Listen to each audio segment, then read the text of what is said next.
তো আগে পরিষ্কার শোনা যাচ্ছে। সবাইকে আমার আনন্দ জয়গুরু জানাই।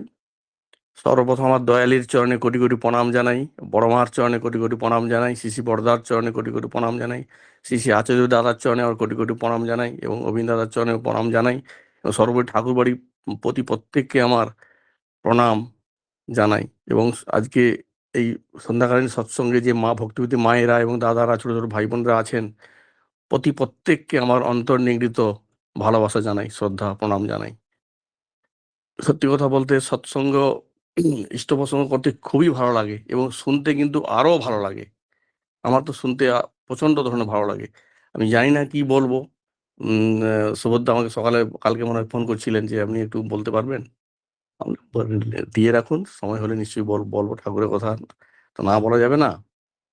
যাই হোক, আমি শুধু জাস্ট একটু অনুভূতি কথা বলবো, দু চারটা ঠাকুরের ঘটনা কথা বলবো যেগুলো জানা আছে, এগুলো এছাড়া আমি আর কিছু জানি না। তো মোটামুটি ভুল ত্রুটি হলে আপনারা নিজ গুণে করবেন। শ্রী বড়দা একবার বলছিলেন যে ঠাকুরকে যে যত ভালোবাসবে সে তত ভালো থাকবে। শ্রী বড়দা বলেছেন কথা অনেকবার, যে ঠাকুরকে যে যত ভালোবাসবে সে তত ভালো থাকবে। তো আমি সেই কথা ধরেই বলি, স্বামী বিবেকানন্দ সেই একই কথাই বলছেন যে টাকাতেও কিছু হয় না, বিদ্যাতেও কিছু হয় না, যশ ও প্রতিপত্তিতেও কিছু হয় না, একমাত্র হয় ভালোবাসা। ওই ভালোবাসা ছাড়া আর কিচ্ছু এ জগতে নেই। ওই প্রেম, ওই ভালোবাসা, ওটাই আমার পরমপিতা আমাদেরকে হাত ধরে শিখিয়ে দিয়ে গেছেন যে কি করে একটা মানুষকে, একটা পশু পাখিকে, জীবজন্তুকে, একটা পোকামাকড়কে ভালোবাসা যায়। তো আমি একটা যা ছোট্ট কাহিনী বলে শুরু করছি। আপনারা শুনে শুনে থাকবেন হয়তো। আমরা জানি, দেখুন বাবুই পাখি আছে না, আমাদের গ্রামে গঞ্জে ছোট ছোট পাখিগুলো দেখতে পাওয়া যায়, কি সুন্দর দেখতে। ওই পাখিটাকে কিন্তু ইঞ্জিনিয়ারিং পাখি বলা হয়, কারণ ওই পাখি সুন্দর করে একটা শেপ তৈরি করে একটা ওদের বাসাটা বানায়। খুব উপর থেকে নিচ পর্যন্ত পুরো ঝুলে থেকে কি সুন্দর, মানে ওর নিচটা সরু, উপরটা বেশ গোল টাইপের হয়। এটা সবাই আপনারা জানেন। তো তৈরি করেন ওই বাবুই পাখি। তো একদিন টিএন সেশন, আপনারা নিশ্চয়ই নাম শুনে থাকবেন, ভারতের মুখ্য নির্বাচন কমিশন ছিলেন টিএন সেশন। তো উনি একবার ওনার মিসেসকে নিয়ে গ্রামের রাস্তায় গাড়ি করে বেড়াতে যাচ্ছেন। গ্রামের রাস্তায় নিশ্চয়ই 4 চাকা গাড়ি ঢুকে সেরকম রাস্তাতে বেড়াতে যাচ্ছেন। তো যেতে যেতে যেতে যেতে এক জায়গায় তার মিসেস দেখতে পেলো যে ওইরকম একটা কি জন্য ঝুলছে। তখন ড্রাইভারকে বলো, একটু দাঁড়াও দাঁড়াও দাঁড়াও দাঁড়াও। তখন ড্রাইভার সাহেব গাড়িটা দাঁড় করালো। তখন টিএন সেশনের মিসেস বলছে, ওই ওই জিনিসটা কি আছে, ওইটা আমার চাই। ওটা কি একটা যেন বাসা মাসা টাইপের লাগছে, ওই জিনিসটা আমার চাই। তখন স্বামী বললো, এটা কি হবে, কি লাগবে, তোমার কি কাজে লাগবে? তখন টিএন সেশন ওনাকে বলছে, তার মিসেসকে, তার মিসেস বলছে যে আমি ওটা আমার ড্রয়িং রুমে সাজিয়ে রাখবো। একটা মিসেস বলছে, না তো বলতে পারবে না, নিশ্চয়ই ওটাকে পারার চেষ্টা করবে। তখন ড্রাইভারকে বল, তুমি পারবে ওটা? ও ঠিক আছে, আমি চেষ্টা করবো বলে ড্রাইভার সাহেব গেলেন। ড্রাইভার সাহেব ওটা পারতে পারলেন না, একটু উঁচুতে আছে। ড্রাইভার সাহেব আর পারতে পারলেন না, অনেক চেষ্টা করে পারতে পারলেন না। তখন একটা বাচ্চা ছেলে, সে কিছু বিক্রি করার জন্য কিছু নিয়ে ওইখানে আসছে আর কি। তখন ওই ড্রাইভারটা যে বাচ্চা ছেলেটিকে বলছে, এই তুমি ওটা পেরে দিতে পারবে? না, বলছে তুমি ওই গাছে উঠতে পারবে? বলে হ্যাঁ, কেন পারবো না, আমি গাছে উঠতে পারি তো। ও তুমি তার গাছে উঠে ওটা পেরে দাও না। তখন সে বাচ্চা ছেলেটি বলছে, না না, ওটা আমি পারতে পারবো না। তখন সে ড্রাইভারটি বলছে, আমি তোমাকে পয়সা দেবো 10 টাকা। ও না না, আমি ওটা পারতে পারবো না। তখন সে ড্রাইভারটি টিএন স্টেশনকে এসে বলছে, না না, আমি তো চেষ্টা করলাম, পারলাম না। ওই বাচ্চা ছেলেটি এলো, ও পারলো না, ও বলছে না, আমি পারবো না। তখন টিএন স্টেশন নেমে এসছে, বাচ্চাটিকে বলছে, ও তুমি ওটা আমার পেরে দাও না, তোমাকে পয়সা দিব, তুমি যা চাইবে তাই দিব, 1000 টাকা দেবো, এরকম তাকে অনেকভাবে বাহানা করছে। সে বলে, 1000 কেন, আপনি যত টাকাই আমাকে দেন না কেন, ওই বাসাটি আমি পারতে পারবো না। তখন বাচ্চা ছেলেটি বলছে যে ওই পাখি কি সুন্দর করে একটু একটু একটু একটু করে করে নিয়ে নিয়ে এসে ওই বাসাটি তৈরি করেছে, তৈরি করে ওইখানে ডিম পেড়ে তার 2টো বাচ্চা হয়েছে। আমি কি করে ওই বাসাটিকে পারতে পারি? কখনো ওই বাসাটিকে আমি পারতে পারি না। আর পেড়েও যদি দেই তো ও তো বাচ্চা দুটো তো পড়ে যাবে, ও তো মারা যাবে। না না না, এ পাপ আমি করতে পারবো না, এ পাপ আমি করতে পারবো না। তখন টিএন সেশন ওই কথাটা এক জায়গায় বক্তৃতা বলেছিলেন, একটা বইতে লিখেও ছিলেন এই ঘটনাটা। টিএন সেশন বলেছিলেন যে ওই বাচ্চাটি শিখিয়ে দিয়ে দিয়ে গেল যে কি করে একটা জীবজন্তুকে ভালোবাসতে হয়। ওই বাচ্চা ছেলে সে তো পয়সার বিনিময়ে কিছু বিক্রি করতে আসে, পয়সার বিনিময়ে সে তো ওটা করতে পারতো, কিন্তু সে দেখিয়ে দিল যে ওই বাসাটিকে যদি আমি পেড়ে দেই তাহলে ওই বাচ্চা দুটো মরে যাবে এবং তার মাও কোথায় কোথায় থাকবে। টিএন সেশন কিন্তু এটা বলেছিল যে আমরা এত শিক্ষিত হয়েছি, এত পড়াশোনা করেছি, এত বিদ্যা অর্জন করেছি, কিন্তু কিভাবে মনুষ্যত্ব হওয়া যায়, কিভাবে মানুষ হওয়া যায়, কিভাবে একটা পতঙ্গকে, একটা পোকামাকড়কে, একটা সব রকম জীবজন্তুকে ভালোবাসা যায়, উনি কিন্তু এই কথাটা বারে বারে লিখেছিলেন এবং বলেওছিলেন। আমি এটা বলতে যাচ্ছি যে আমার প্রভু, আমার পরম পিতা সেম। একবার একটা কাঁঠাল গাছে পাখির বাচ্চা দিয়েছিল, তো একটা ঈগল পাখি বা কিছু একটা খেতে এসেছিল, একজনকে বলো তুই যা তো ওখানে ঢিল মেরে দিয়ে আয়, বলছিল এই কথাটা।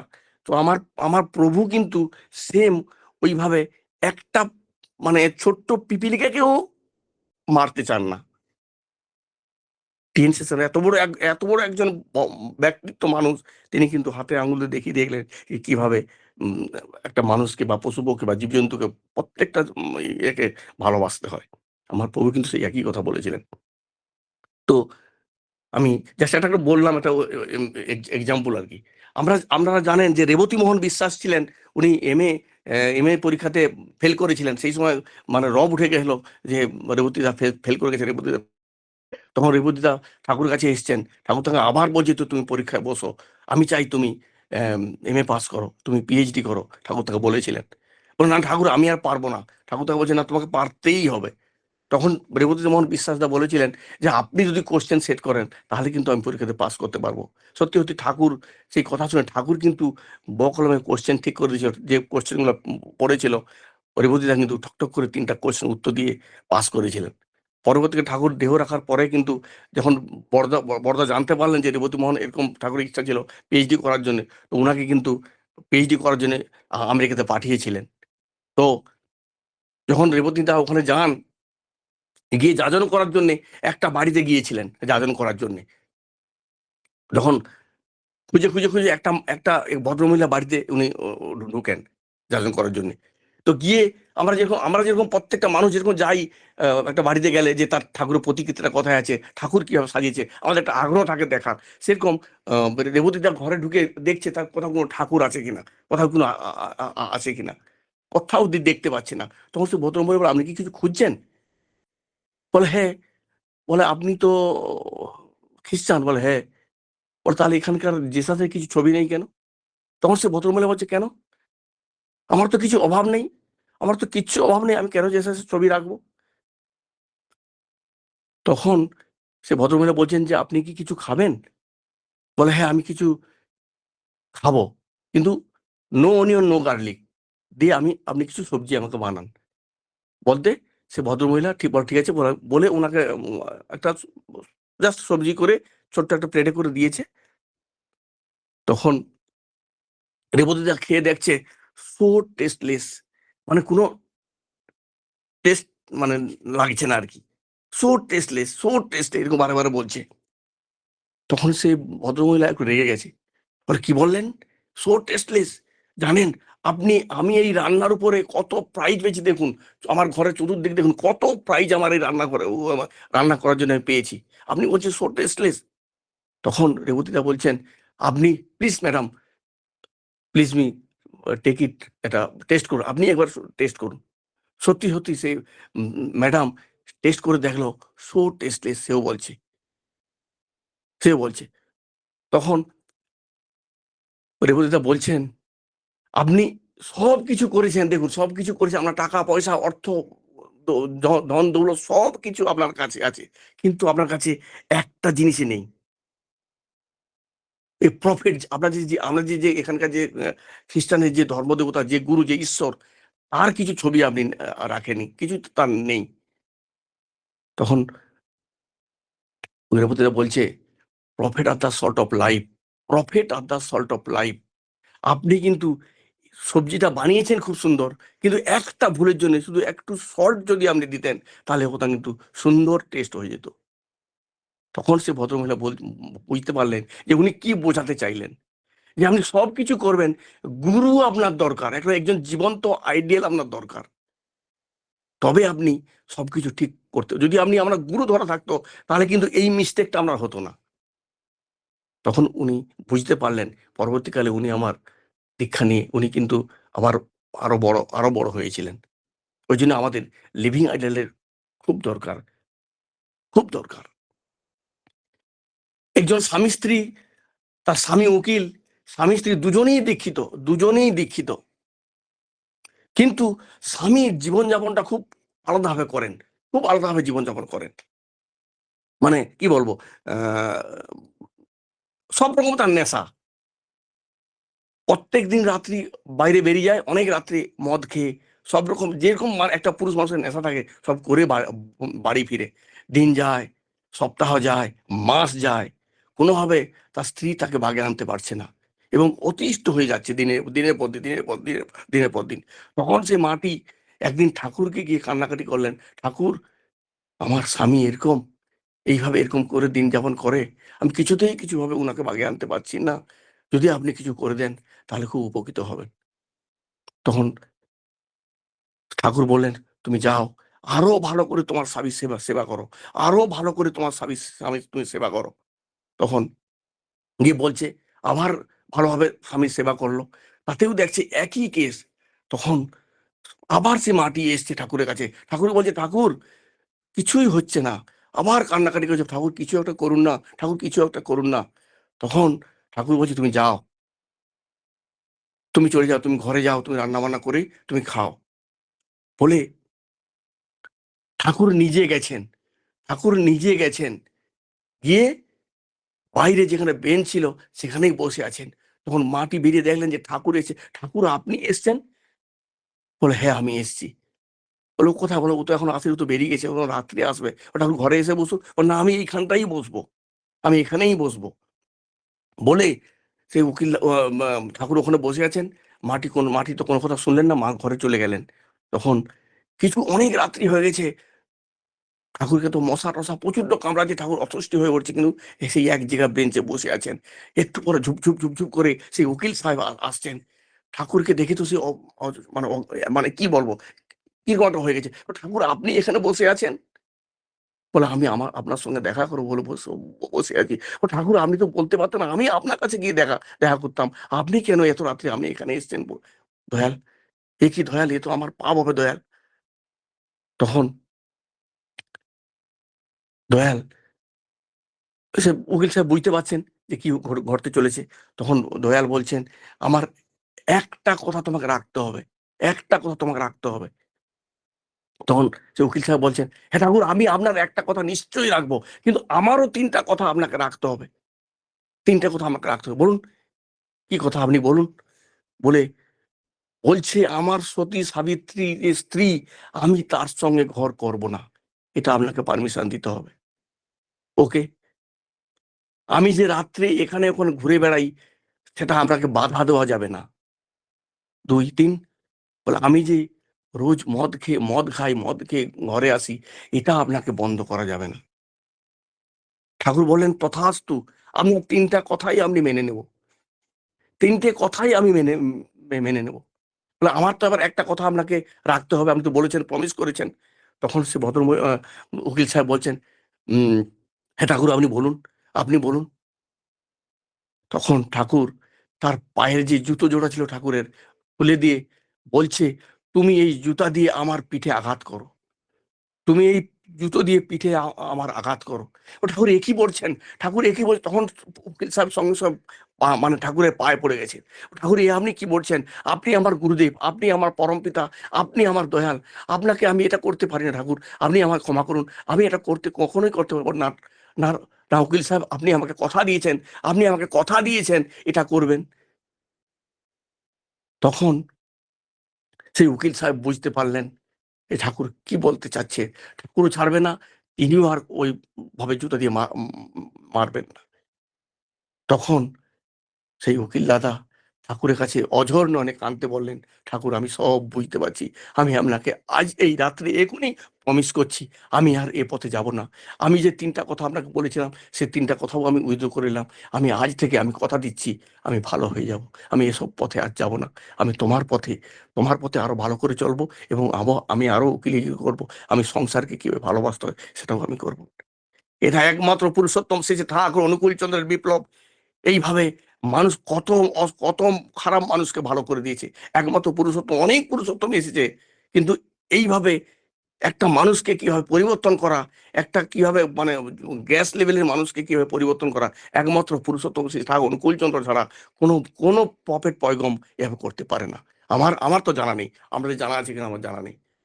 ইনি হচ্ছেন সেই গুরুদেব, সেই মানে লিভিং আইডিয়াল যাকে আমরা পেয়েছি, যাকে আমরা ধরেছি। ঠাকুরকে শুধু ধরলে হবে না, ঠাকুর ঠাকুর ধরা এত সহজ নয়। আমি আমার 8-10 বছর ইতিহাসে দেখেছি ঠাকুর কতটা ভয়ঙ্কর এবং কতটা ভয়ার। ওই যে বড়দা বলছে না যে যে যত তাকে ভালোবাসি তত ভালো থাকবে। আমরা সবাই সবাই করতে পারি না। আমরা ওই 5 মিনিট ইষ্টবৃত্তি নম করে 5 মিনিট নাম ধ্যান করে ঠাকুরকে কিন্তু পাওয়া যাবে না। ঠাকুর যেসব কথাগুলো বলেছেন ঠাকুর সব করে দেখিয়ে রেখেছেন। 10,000 বাণী, এত বাণী কোনো পুরুষোত্তম আজ পর্যন্ত দিতে পারেনি, যেটা পুরুষোত্তম ঠাকুর অনুকূলচন্দ্র দিয়ে গেছে।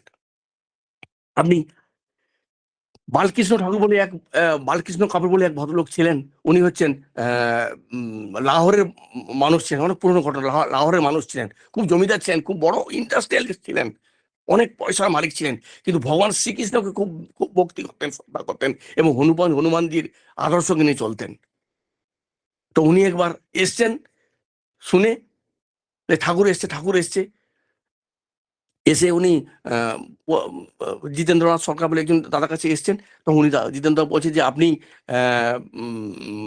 আপনি তো ভগবান শ্রীকৃষ্ণের ভক্ত, তো এখানে আমাদের জীবন্ত একজন ভগবান এসছেন, ওনাকে দর্শন করবেন চলুন বলে ওনাকে তো যাজন ভাজন করে ওনাকে দীক্ষা দিয়েছেন। উনি দীক্ষা নিতে রাজি, যে দীক্ষা নিয়ে শর্টকাটে বলছি, দীক্ষা নিয়ে গেছেন। দীক্ষা নিয়ে উনি ঠাকুরের কাছে ওনাকে নিয়ে গেছেন। যখন ঠাকুরের কাছে গিয়ে প্রণাম করছেন তখন ঠাকুর তাকে বলছেন, follow the path of Lord Krishna, follow the path of Lord Krishna, follow the path of Lord Krishna. তখন বালকৃষ্ণ ঠাকুর তার গায়ে পুরো কারেন্ট লেগে গেল, চমকে গেছেন যে ইনি কি করে জানলেন যে আমি শ্রীকৃষ্ণ ভগবানকে বিশ্বাস করি, যা কিছু ওনাকে চাই, ইনি কি করে জানলেন? দেখেন, একজন মানুষ দর্শনের জন্য এসছেন, দীক্ষা নিয়েছেন, তিনি যে ভগবান শ্রীকৃষ্ণের দীক্ষা মানে সবকিছু শ্রীকৃষ্ণের উপর নির্ভর করে থাকেন, হনুমানজির আদর্শে আদর্শিত হয়ে থাকেন, আমার পরম পিতা কি করে জানলেন? উনার শরীরে পুরো কারেন্ট লেগে গেল। তখন প্রণাম করে ঠাকুরকে আরো বেশি করে উনি জড়িয়ে ধরলেন। এবং সেই সময় ডক্টর বিধানচন্দ্র রায়ের মানে ভোটে ইলেকশন ছিল। সেই সময় মোহাম্মদ ইসমাইল বলে বিধানচন্দ্র রায়ের এগেনস্টে উনি মানে দাঁড়িয়েছিলেন একজন। সেই সময় বিধানচন্দ্র রায় একবার হেরে যাবার, একবার 99% চান্স হেরে যাবেন। তখন ওই বালকৃষ্ণ ঠাকুরকে ঠাকুর দায়িত্ব যে দিয়েছিলেন, আর হচ্ছে যোগেন্দ্রনাথ দুজনকে দায়িত্ব দিয়েছিলেন যে তোমরা যাও, যাতে বিধানচন্দ্র রায় জিততে পারে সেইভাবে তোমরা ক্যাম্পেনিং করো। ও ঠাকুর, এ কি, আমি তো আপনার দর্শনে এসেছি, আপনাকে প্রণাম শ্রদ্ধা করতে এসেছি, আপনি আমার কি দায়িত্ব দিচ্ছেন ঠাকুর? বলে আমিও সব জানি না কিছু, আমি যেন যাই, উনি যেন জিততে পারেন বলে ওনাকে তো ওনার দুজনকে পাঠিয়ে দিলেন। ওনারা সেখানে গিয়ে বক্তৃতা দিচ্ছে, মানে সব ক্যাম্পেনিং করছেন। এদিকে যখন একবার দেখতে পেলেন যে বিধানচন্দ্র রায় যে ওনারা কার হয়ে ক্যাম্পেনিং দিচ্ছেন, তো একবার রাইটার সে ওনাদেরকে ডাকলেন, ডেকে কি বকেছে, প্রচন্ড ধরনের বকাবকি করেছে ওনাদের দুজনকে। তখন ওনারা বললেন যে দেখুন, আমরা আপনার কথা শুনতে আসিনি, আমরা যার উদ্বুদ্ধ হয়ে যিনি আমাকে পাঠিয়েছেন তিনার কথা আমরা শুনবো। কে তোমাদের পাঠিয়েছে? বলে আমাদের গুরু, পরম গুরু শ্রী ঠাকুর অনুকূলচন্দ্র আমাদেরকে পাঠিয়েছেন, তিনার কথা আমরা শুনবো, তিনি যেভাবে বলেছেন আমরা সেইভাবে করব বলে ওনারা বেরিয়েছে। কিন্তু ডোর টু ডে ওনারা ক্যাম্পেনিং করেছেন বিধানচন্দ্র রায় হয়ে। বিলিভ করুন, সেইবারে 400 ভোটে বিধানচন্দ্র রায় জিতেছিলেন, শুধু একমাত্র বিপ্লব পরম সুর অনুকূলচন্দ্রের নির্দেশ মানে করে বিধানচন্দ্র রায় কিন্তু জিতেছিলেন। এটা আপনারা ঘটনা জানেন কিনা আমি জানি না। আমাদের এই বিপ্লব পুরুষোত্তম ঠাকুর করতে পারেন, আরো কোনো পকেট পাম্প করতে পারেন কিনা আমার জীবনে জানা নেই। আমার জীবনে কিচ্ছু ছিল না, একবারে খালি হাতে আমি হলদাতে এসছিলাম। ওর নিজের কথা বলছে, নিজের কথা এক মিনিট যদি না বলি আপনারা কি করে রিলেট করবেন যে রবীন্দ্রনাথ এইভাবে হয়েছে, পরম পিতাকে ধরে, পরম পুরুষকে ধরে। কিচ্ছু না, আমি শুধু সকালবেলা যখন যাই ঠাকুরকে প্রণাম করে যাই, আবার যখন সন্ধ্যাবেলা কাজ থেকে ফিরি আমি আবার হাত ধুয়ে প্রণাম করে, ঠাকুর আমি ফিরেছি, আমি তোমার কাছে আবার ফিরেছি, আমার এই কাজ করেছি, এই হয়েছে, এই হয়েছে, এসে আমি আবার কিছু খাওয়া দাওয়া করি। এইটুকু, আর কিছু, শুধু নিজেকে চেঞ্জ, আর কিচ্ছু না, শুধু নিজেকে, আমি যে জায়গায় ছিলাম সেটা কিছু চেঞ্জ করা। আমি আমার ছেলে মেয়ে, মা বাবা, স্ত্রী, আমি কাউকে চেঞ্জ করতে পারবো না। যদি আমি নিজে চেঞ্জ হই তাহলে আমার মনে হয় সারা জগৎটা চেঞ্জ হবে, সারা জগৎটা চেঞ্জ হবে। এটা আমার ধরে ঠাকুর বলছেন, দৈনন্দিন আহার যত ইষ্টভিতে রাখিস তত এটাও দাঁড়িয়ে নেহাত কম, এর কমে যাস না, কপটবর্তী হোস না। ঠাকুর এই কথাও বলছে। দেখো 1 টাকা আজকে একটা ভিখারিও নেয় না, দেখো ছোট 1 টাকাগুলো একটা ভিখারিও নেয় না, 1 টাকা। তো ইষ্টভীতি আমাদের এমন একটা পরিচালনা করতে হবে যাতে আমাদের মঙ্গল হয়। ইষ্ট মানে মঙ্গল, ভীতি মানে বড়, আমাদের নিজেদের মঙ্গল হয়। ঠাকুর বলছেন, আমি 1 গ্লাস জলও তোদের কাছে খাই না, যদি ভাবি ওই জলটাও নিয়ে থাকি তাহলে ভাবি তোদের মঙ্গলের জন্য। ঠাকুর একটা এক্সাম্পল দিয়ে উদাহরণ দিয়েছিলেন। এক দাদা তখন এসছে, দাদাকে বলো, তুই আমাকে একটা জল খাওয়াতে পারিস? বলে, হ্যাঁ ঠাকুর আমি পারি। ও তুই যা, একটা গ্লাস নিয়ে আয়। ঠাকুর তাকে বুঝিয়ে দিলেন, তুই জলটা এইভাবে নিয়ে আয়। সে জল আনতে গেল, ঠাকুর কাছে জলটা নিয়ে ঠাকুর তো একটু মুখ দিয়ে বল, না না জল তো কোনো টেস্ট লাগে না, কোনো কিছু লাগছে না। এবার তাকে 3 বার 4 বার তাকে আবার জল আনতে পাঠালো। লাস্টে যখন যায় একদিন দাদার সঙ্গে তাকে দেখা, ও দেখুন, বলে আপনি জল আনতে আসছেন? ও দেখুন না, আমি ঠাকুর কাছে প্রণাম করতে, ঠাকুর আমাকে এই কাজটি দিলেন, বলে আমার খুব দরকার আছে, আমি যাবো। ঠিক আছে তুমি যাও, আমি ঠাকুরের জল নিয়ে এসেছি। তখন ঠাকুর দেখছি যে দূর থেকে, আমি তো একে জলটা আনতে বলিনি, এই জলটা কেন নিয়ে এলো? ঠাকুরের উদ্দেশ্য কিন্তু ওই জলটা খাওয়া নয়। ওই দাদাটার ওই সময় চরম বিপদ ছিল, মৃত্যু যোগ ছিল, যার জন্য ওই সময়টা ঠাকুর তাকে পার করানোর চেষ্টা করছিল। কিন্তু সে দাদাটা বুঝতে পারলেন না ঠাকুর এই ঘটনা। সে দাদারা কিন্তু চলে গেল অন্য দাদাকে দায়িত্ব দিয়ে, সে দাদা কিন্তু পথে কিন্তু অ্যাক্সিডেন্টে মারা গেল। পরমপিতা তো এইভাবে আমাদের রক্ষা করেন, কিন্তু আমরা তার আশীর্বাদটা নিতে পারি না, নিতে পারি না। কেন বলুন তো? আমরা শুধু তাকে অবিশ্বাস করি, আমরা তাকে বিশ্বাস করতে পারি না। ঠাকুর সত্যানুসরণে বিশ্বাস কথাটা 56 টাইম বলেছিলেন। কেন? ওই একটা কথা, আমরা শুধু তাকে পরীক্ষা করতে এসেছি, পরীক্ষা করতে এসেছি, আর কিচ্ছু না। ঠাকুর যেভাবে বলেছে সেভাবে আমরা চলতেও পারি না। আমরা মানে কি বলবো, আমরা সেভাবে চলতেও পারি না, সঙ্গ করতেও পারি না। কিন্তু আমরা পরবর্তী পদক্ষেপ, পরবর্তী দিন খুব ভয়ঙ্কর আসছে। যদি ঠাকুরকে আমরা বেশি করে ধরতে পারি, বেশি করে আঁকড়ে ধরতে পারি, আমরা কিন্তু বিলীন হয়ে যাব।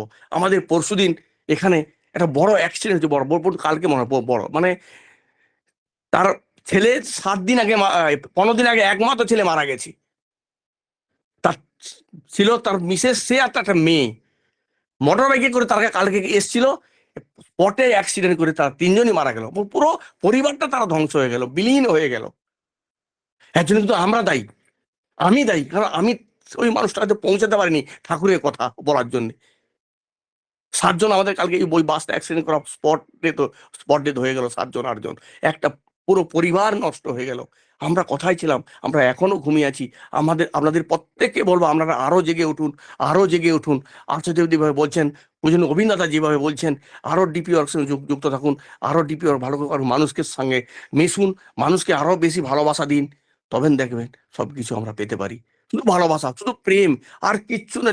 ঠাকুর 1 টাকাও চায় না, ঠাকুর 1 টাকাও চায় না নিজের জন্য, শুধু আমাদের জন্য চেয়েছে, শুধু আমাদের জন্য চেয়েছে।